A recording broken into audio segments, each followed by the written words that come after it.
Welcome to another provocative episode of The Grow Show with Glen and... Keshelle, you're obviously very excited about this episode today. Let's continue. Yeah. I thought it was just going to ride off his excitement. And I want you to feed from my excitement, and we're going to build a very exciting show. So what are we talking about today? We are talking about when your spouse is your business partner. Wow. From the bedroom to the boardroom. Is that really from the bedroom to the boardroom? Hopefully not directly from the bedroom, straight to the boardroom. But sometimes that happens because you talk, and do we talk business right after the bedroom? We always talk in business. That's your favorite thing. So this is the episode, y'all. This is the episode. So, what inspired this episode was the fact that, one, there's been several people, we tend to get this question a lot. How we work together. They see us doing consistently work, trainings. We in business together. We are in ministry together. Kind of how would you define our partnership, from your perspective? Well, it's a multi-faceted dynamics because you have a business that I attach myself to. Yeah, he attached No, I didn't attach myself to you. You coerced me into that business. Okay. Right? And while I worked for the university, we still work a lot in terms of your business, the training side of it, and then we also work in ministry. Yeah, so the Training Authority is a corporate training and development consulting company. Glen is a trainer who works with the Training Authority. So I pay Glen whenever he's training. Can I say that? You can say anything you want to say once it's the truth. And that's the first level. Then of course we work together and just getting clarity on the direction. Him being a sounding board as well. And then of course for me, there's so much more I would want him to do in the business. We talked about it. We ain't get there yet. But from that standpoint, that's how we work together. And then, of course, we are leaders in One Flesh Marriage Ministry together. So we work on just supporting couples in our ministry, in our church, and that also is a big part of it. Anything else? That's it? Yeah, that's predominant. And we do some charitable events that we work together on as a part of giving back.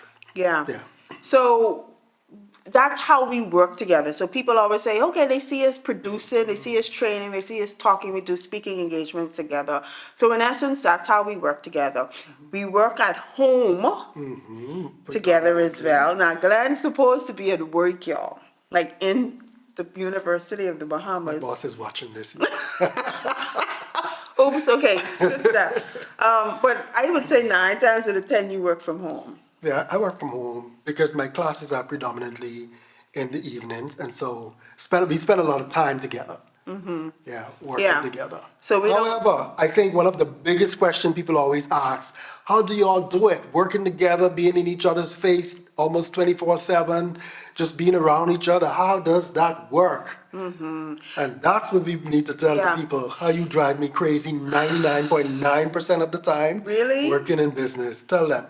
I don't know. It was 99% of the time, to be honest with you. I think there's highs and lows, right? There's joys and then there's challenges. So if you want to talk about the challenges.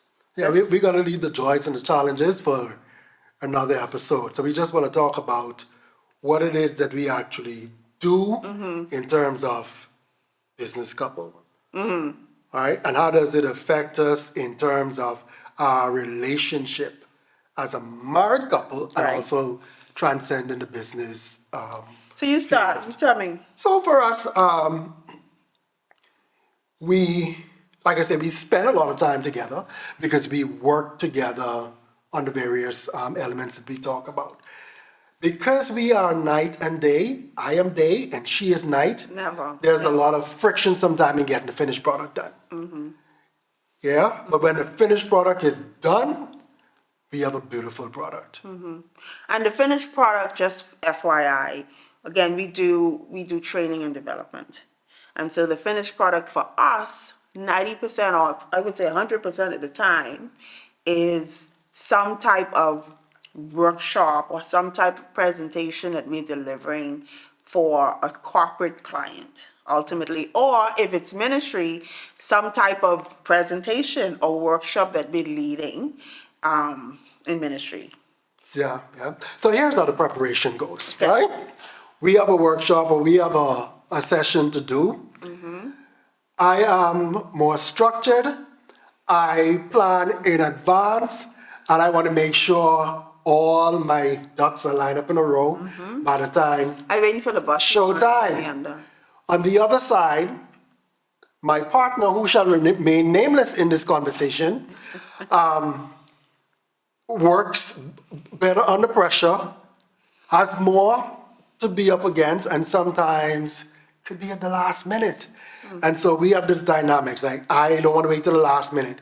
No, we're not going to wait till the last minute, but then the time is going. When are we going to get this finished product together? And so we bump heads a lot in terms of getting the finished product together. And once we agree on what the product should be, and we are able to work ahead of schedule, we usually take off from there and do well. Yeah, and I think why we bump head also is you are very structured. Like he's very by the book, right? So when we think of strengths, he is that blueprint, that structure. And when it comes to creating workshops, I am more unstructured. I'm more creative. Let me use that word. That I'm the creative one where I want to first get inspiration. I want to be able to I don't need a structure to create. Once I have that inspiration, I can literally run from there, right? It may not make sense to him at the beginning, and it may not be 10 weeks in advance. And 9 times out of 10, it's not going to be 10 weeks in advance, but when it comes, it comes. I just like how you put the 10 weeks in advance. 10 weeks is an exaggeration, all right? And I like how you try to pretty it up with the creativity.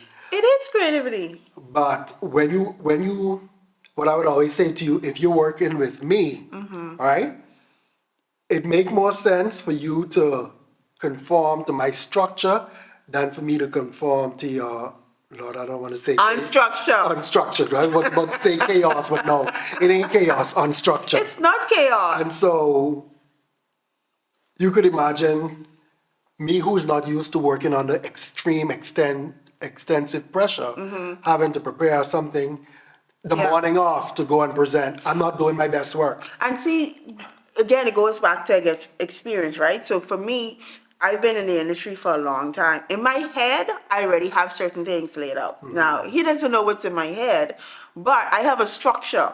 I've been trained to say, okay, you know what, at any point I can wake up and do a workshop. There's 1, 2, 3, 4, 5 things that I need. Whether I am asked to do that 10 weeks in advance or whether I'm asked to do that 10 minutes in advance, I have a particular flow, right? And so while you are looking for that to be done ahead of the game, there's so many other things that's filling up my calendar. I already have my structure. I feel confident that when the time comes, it's going to be right.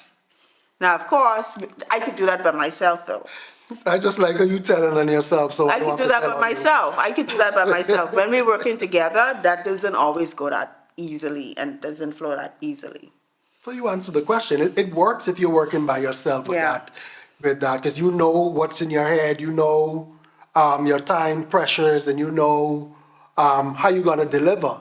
But you could imagine working with somebody who doesn't know what's in your head, don't know. Well, I know you're gonna deliver well, but at the same time, what you do also affect what I do. And so in order for me to be prepared and for us to be on the same page, that's where the structure comes in. Yeah. So we find ourselves a lot of times butting heads. We do. Before the finished product. Yes, a lot of tension, a lot of, but then at the end of the day, the product usually comes off. And a lot of, I think you should do this by yourself. Oh, yes, he throws lots of tantrums. I think you should do this by yourself, seeing that, you could take that unstructured thing and just do it by yourself. But if we're going to do it together, I want it to have structure. And I also want to be confident that whatever it is that I'm giving to the public, whatever, wherever, whomever. I'm giving them the best of me. And it's so interesting. You keep saying structure, and I know I said unstructured, but like I said, there is a structure that I follow all the time. Unstructured structure. make that make sense. It's a structure Make that I make sense follow. for your audience. Every single workshop that I do Uh-huh. or speaking engagement that I do have a structure. You just don't know it Right. when you want it. Right. You just don't have it when you want to have it. Right. So that's the thing. And that creates an uneasiness for me. Yeah. Who likes to know and like to have things planned out. And it's not so much that I want to be so structured for me, I want to make sure that I have the information, I do the proper research, take my time to properly prepare. So when I go to give my audience a product, I am giving them the best. I'm giving them quality. Yeah. Yeah. Yeah. So I know we're going to get to the how. So if you were to give instructions or give advice to someone who's saying, okay, how do we get to working together now that we know the differences? And I believe every partnership, especially with your spouse, is going to be that way. I would love to hear an example of a spouse container where Everybody there is so isn't. structured Yeah. and it works well, or everybody love is so that. Please, help unstructured me. and it worked well. So I would like to hear. Yeah, I don't I've think it never heard exists. that. I've never heard of two unstructured people and it just come out so well. Yeah, yeah. And then two structured people, you would think that it will come out well, but you can imagine if both persons are so structured and whose structure takes precedence. Yeah, yeah. And I know people want to hear the how, but I think we can leave the how for next episode. I want us to go to the joys. Yeah. Why, considering all of the buckets, considering the fact that you want to give up half the time, or 90% of the time, why is it good for us to work together? What do you enjoy? Because when the product is finished, we deliver such a quality and at such a level, and what the audience is seeing is not the behind the scenes. So they actually seeing that finished product, that polished product. We did a training for a company 2 weeks ago, and when I went into the establishment, the gentleman said, "Boy, you and your wife did an awesome job. Y'all work so well together, right?" And so he said, "Y'all had such a profound impact." And I think people also get caught up in Husband and wife. the husband and wife, the power couple. I don't like to say power couple, but the husband and wife thing where they don't always see a husband and wife working side by side in ministry and in a team just like that. Yeah. Yeah? Yeah. Yeah, I love that. And I think that's a big thing for me too, the joy of seeing the impact Yeah. and the fact that we did that together. Not just one person could claim success for it. We Yeah. both can claim success for it because regardless of the friction that comes, that finished product was a really good finished product. And also the creativity. We feed off each other because Yeah. you are night and I am day. He really believes that. He really believes that. We don't think exactly alike. We come with two different sides of the coins and we're able to challenge each other. Yeah, Yeah. yeah. So the one thing I also love is the fact that we can keep the opportunities at home, if I can say it that way, Okay. right? So for me, one of the things that shifted since the pandemic is I'm not fully running the training authority day in, day out, not full time as I did. And so when opportunities come for training and development and speaking, when I'm not able to do it, or when I don't want to do it, can I say that? I don't want to do it sometimes. I'm like, I am not available, but guess who is? I have the fabulous Dr. Glen Davis. He is qualified in this. He'll be perfect for the position or for the role or for the training or for the speaking engagement. And for every single opportunity that I passed on, again, based on unavailability or just not interested, you were able to take over. And it feels so good to be able to say, I'm not available, but I know my husband is available, and he is just as good. I remember we was talking to a client 2 weeks ago. You filled in for me. And I messaged him. This was a long-term client. He's used to me, used to working with me in so many different ways. And I said, okay, Glenn is going to run the session. And I really believe with all my heart that Glen was a better fit for this session anyway, as far as the topic was concerned. When I messaged him, remember what he said?